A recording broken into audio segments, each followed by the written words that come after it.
सुप्रभात बच्चों, मेरे इस ऑनलाइन क्लास में आपका स्वागत है। मैं दयानंद सर आप लोगों के समक्ष आपके हिंदी व्याकरण के एक नए अध्याय के साथ उपस्थित हुआ हूँ। अध्याय संख्या 12 और अध्याय का यह शीर्षक है अव्यय या अविकारी शब्द।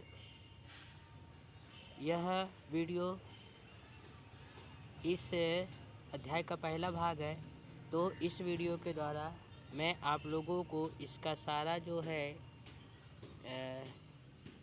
कंटेंट जो भी है मैं आप लोगों को वर्णित कर देता हूँ, समझा देता हूँ कि अव्यय या अविकारी शब्द किसे कहते हैं और इस अध्याय में अव्यय या अविकारी शब्द का क्या महत्व है जब हम हिंदी का उपयोग लिखने के समय और बोलने के समय भी करते हैं। तो चलिए इस पहले क्लास को प्रारंभ करते हैं। इसमें जैसा कि आप देख रहे हैं, अध्याय का नाम क्या है? अव्यय या अविकारी शब्द। तो सबसे पहले ये जानेंगे, पहले इसकी परिभाषा समझेंगे कि अव्यय या अविकारी शब्द कहते किसे हैं, ये होता क्या है। तो परिभाषा जो है वह लिखा गया है। क्या लिखा है कि जिन शब्दों के रूप में लिंग, वचन, पुरुष, काल, कारक आदि के कारण कोई परिवर्तन नहीं होता है, उन्हें अव्यय या अविकारी शब्द कहते हैं। मतलब जिन शब्दों पर किसी भी दूसरे का प्रभाव ना पड़े, वह परिवर्तित ना हो, वह ना बदले, उसे अव्यय या अविकारी शब्द कहते हैं। तो किसका प्रभाव ना पड़े? तो प्रभाव लिंग का, काल का, कारक का, वचन का, तो किसी का भी प्रभाव ना पड़े, मतलब वो परिवर्तित ना हो। जैसा कि आप अपने बुक में इस पाठ के पहले पृष्ठ पर देख सकते हैं कि इसमें पहला क्या लिखा गया है कि घोड़ा तेज दौड़ रहा है, दूसरा पेड़ पर बंदर बैठा है। ठीक है, ये लिखा गया है। तो ये कुछ उदाहरण दिए गए हैं। वह हिरन कितना सुंदर है। और आखिरी उदाहरण है राजीव और राधा स्कूल जाते हैं। तो इस चारों उदाहरण जो कि आपके बुक में दिया गया है, इसमें लिखा गया है कि ऊपर के चित्रों के लिए जो वाक्य दिए गए हैं उनमें तेज, पर, वह और तथा और ऐसे शब्द हैं जो इस स्थिति में एक जैसे, किसी भी स्थिति में एक जैसे, जो हर स्थिति में एक जैसे रहते हैं। लिंग, वचन, काल, कारक और पुरुष के कारण इसमें कोई भी परिवर्तन नहीं होता है। मैंने आप लोगों को व्याकरण में लिंग के बारे में भी पढ़ाया है, वचन के बारे में भी पढ़ाया है, काल के बारे में भी पढ़ाया है, कारक के बारे में भी पढ़ाया है। लिंग के बारे में आप लोग पढ़े हैं कि जिन शब्दों से पुरुष अथवा स्त्री जाति का बोध होता है उसे लिंग कहते हैं, पढ़े हैं। काल, जिस शब्द से किसी क्रिया के होने का या करने का समय का पता चलता है, जो किसी क्रिया के समय की अवस्था को बताता है, उसे काल कहते हैं। तो ये मैंने पढ़ाया है।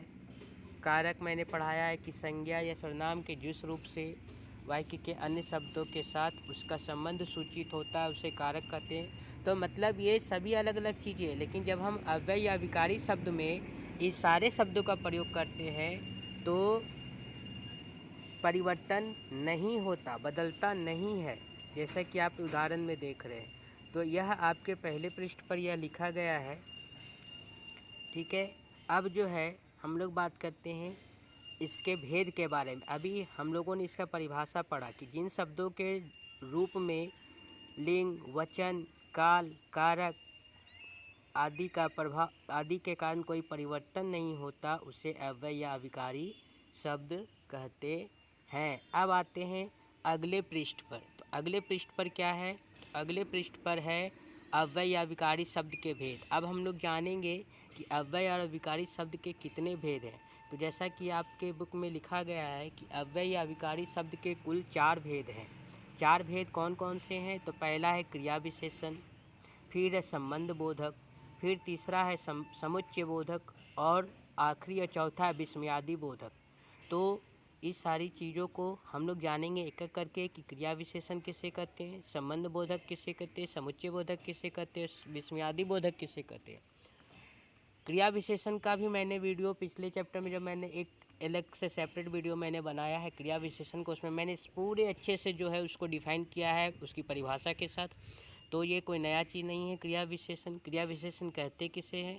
तो क्रिया की विशेषता बतलाने वाले शब्द को क्या कहते हैं? क्रिया विशेषण कहते हैं। जो शब्द क्रिया की विशेषता बताए उसे क्रिया विशेषण कहते हैं। जैसे कल, परसों, नीचे, ऊपर, तेज, धीरे धीरे। अब मैं इसको थोड़ा एक दो उदाहरण के द्वारा स्पष्ट कर देना चाहता हूँ कि क्रिया विशेषण किसे कहते हैं। जैसे घोड़ा तेज दौड़ता है या घोड़ा तेज दौड़ रहा है, राम धीरे धीरे लिखता है। तो मैंने 2 वाक्य बोला, इसमें से पहला वाक्य मैंने बोला, अभी मैं क्रिया विशेषण को समझा रहा हूँ, घोड़ा तेज दौड़ रहा है या घोड़ा तेज दौड़ता है। तो इसमें घोड़ा जो है वह हमारा सब्जेक्ट हो गया, विषय हो गया, घोड़े के बारे में बात हो रहा है, क्रिया करने का काम घोड़ा कर रहा है, दौड़ना क्रिया हो गया। अब घोड़ा तो दौड़ता है, दौड़ने की क्रिया है, लेकिन दौड़ता कैसे? तो घोड़ा तेज दौड़ता है। तो इसमें इस वाक्य में तेज जो है वह किसको डिफाइन कर रहा है? वो किसकी विशेषता बता रहा है? दौड़ना को। तो इसमें तेज जो है वो क्रिया विशेषण है। घोड़ा तेज दौड़ता है में तेज क्या है? क्रिया विशेषण है। दूसरा उदाहरण दिया मैंने, राम धीरे धीरे लिखता है। तो इसमें राम कर्ता हो गया, जो क्रिया को करता है उसे कर्ता कहते हैं। तो राम धीरे धीरे लिखता है, इसमें लिखना क्या हो गया? किसके द्वारा लिखा जा रहा है? राम के द्वारा। तो राम कैसे लिखता है? धीरे धीरे लिखता है। तो लिखना क्रिया हो गया, लेकिन लिखता कैसे? धीरे धीरे लिखता है। तो इसमें धीरे धीरे क्या हो गया? क्रिया विशेषण हो गया, क्योंकि ये धीरे धीरे जो है वो क्रिया लिखना को डिफाइन कर रहा है, बता रहा है। तो ये 2 उदाहरण हुआ क्रिया विशेषण का। अब जो है अगला इसका जो भेद है वह क्या है? संबंध बोधक। देखिए, क्रिया विशेषण को इंग्लिश में एडवर्ब कहते हैं, ठीक है। अब दूसरा है संबंध बोधक। संबंध बोधक अव्यय है, यानी इंग्लिश में इसको प्रीपोजिशन कहते हैं। अब ये प्रीपोजिशन क्या है? तो किसी संज्ञा या सर्वनाम का दूसरे संज्ञा या सर्वनाम से संबंध का बोध कराने वाले शब्दों को हम लोग क्या कहते हैं? संबंध बोधक कहते हैं, प्रीपोजिशन। प्रीपोजिशन छोटे छोटे वर्ड होते हैं जो सेंटेंस के बीच में यूज कर कर उसको एक दूसरे से रिलेशन दिखाते हैं, स्पष्ट रिलेशन दिखाया जाता है। तो इसे ही नाम से ही समझ में आता है संबंध बोधक अव्यय, प्रीपोजिशन। तो अब इसका उदाहरण दिया गया है, के सामने, के बीच, के ऊपर, के आगे, के पीछे, के नीचे। ये कुछ जो है वह संबंध बोधक अव्यय के उदाहरण हैं। अब मैं इसे और थोड़ा सा वर्णित कर देता हूँ कुछ उदाहरण के द्वारा। जैसे राम और श्याम के घर के बीच में मोहन का घर है। दूसरा उदाहरण होगा, मेरे घर के सामने एक बागीचा है। तीसरा हो सकता है, बिल्ली टेबल के या कुर्सी के अंदर बैठी है। फूलदान टेबल पर रखा हुआ है। तो ये जो उदाहरण दिया कि टेबल पर, तो ऑन द बोलते हैं ना, या के सामने बागीचा है, मेरे घर के सामने बागीचा है। राम और श्याम के घर के बीच में मोहन का घर है। तो ये कुछ उदाहरण है। मैं बस से प्रतिदिन विद्यालय जाता हूँ। तो इसमें मैं बस के द्वारा प्रतिदिन विद्यालय जाता हूँ, या मैं प्रतिदिन पैदल ही विद्यालय जाता हूँ। तो यहाँ पर जो है ये कुछ उदाहरण है जो संबंधवाचक या संबंध बोधक अव्यय का उदाहरण मैं दे रहा हूँ। प्रीपोजिशन जिसको बोलते हैं। अब जो अव्यय और अविकारी शब्द का जो तीसरा भेद है उसे कहते हैं समुच्चय बोधक। समुच्चय बोधक इन इंग्लिश कंजंक्शन। कंजंक्शन मतलब कनेक्टर।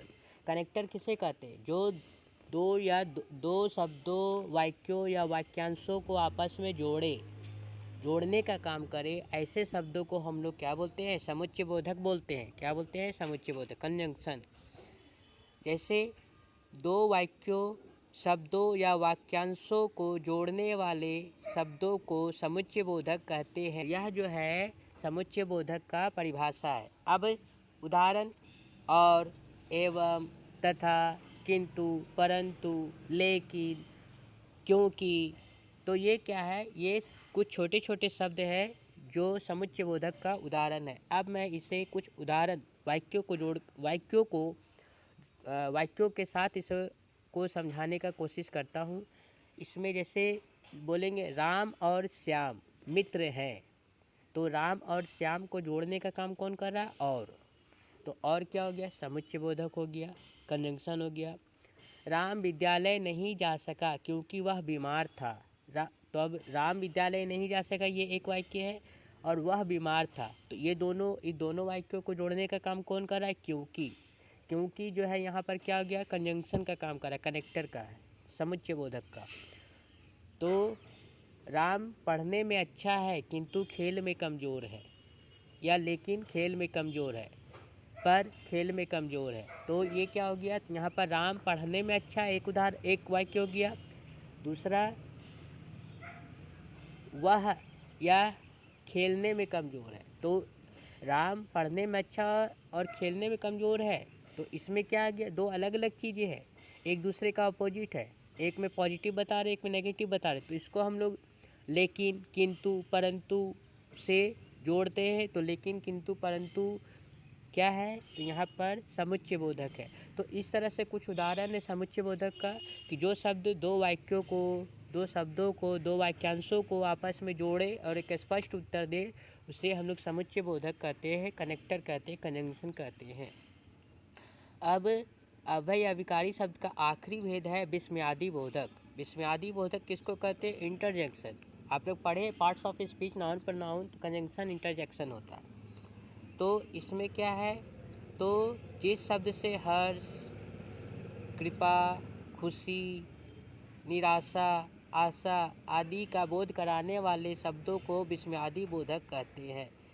जैसे हम लोग खुश होते हैं तो अलग अलग सिचुएशन में हम लोग अलग अलग तरह का वर्ड यूज करते हैं, जिसमें प्रेम, घृणा, और ये कुछ उदाहरण है। प्रेम, घृणा, वह बोलते हैं ना, वह कितना अच्छा या कितना मीठा आम है, हुर्रे हम लोगों ने मैच जीत लिया। तो ये हम लोग जो वर्ड यूज करते हैं, तो ये सब क्या है? ये सब विस्मयादि बोधक का उदाहरण है।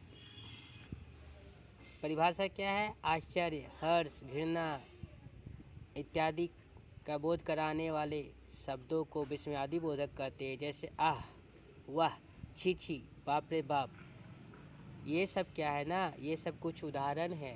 जैसे हम लोग खुशी के समय में अगर हम लोग मैच खेल रहे हैं, हम लोग कुछ गेम खेलते हैं, जीतते, तो हम लोग क्या बोलते हैं? Hurray, we have on the match, बोलते हैं ना, मतलब हम लोगों ने मैच जीत लिया। अगर ठीक है, तो हम लोग संकट में रहते हैं या कुछ कठिन कार्य करते हैं, नहीं होता, तो बोलते हैं बाप रे बाप, ये कितना भारी है, ये कितना भारी वर्क है, हमसे नहीं हो रहा है। तो ये सब कुछ उदाहरण है विस्मयादि बोधक के। तो बच्चों, मैंने इसे भाग में इस वीडियो के द्वारा मैंने आप लोगों को इसको अच्छे से कुछ उदाहरण के साथ समझा दिया है। मुझे उम्मीद है कि आप लोगों को समझ में आ गया होगा। अगले वीडियो में मैं इसका एक्सरसाइज आपको करवा दूंगा, बता दूंगा। तब तक के लिए धन्यवाद।